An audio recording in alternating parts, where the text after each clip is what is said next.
దేవుని యందు నిరీక్షణ ఉంచుము. కీర్తనలు 43వ అధ్యాయము 5వ వచనం.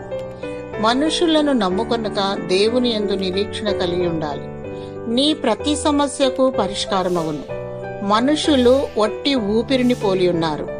వారు అపనమ్మకస్తులు, స్వార్థప్రియులు, నమ్మించి ద్రోహము చేయవారు, బింకములాడువారు. మనుషులు మనుషులే, దేవుడు దేవుడే. నీ నిరీక్షణ నిరర్ధకము కాదు. దేవుడు విరిగి నలిగిన హృదయాలకు ఆసన్నుడు. మోషే కాలంలో ఐగుప్తు దేశమును ఇశ్రాయేలీల ప్రజల బానిసత్వము కింద ఉండి దేవునికి మొరపెట్టారు.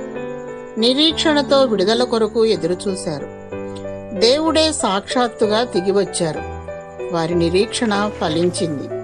2000 సంవత్సరముల క్రితం దేవుడే మానవ రూపం దాల్చి మరలా భూమిపైకి వచ్చి సమస్త ప్రజలను రక్షించుటకు వచ్చాడు.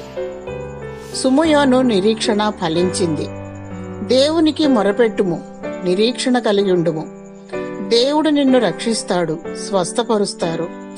పాపము, చీకటి, బంధకాల నుండి విడుదల కలిగిస్తాడు.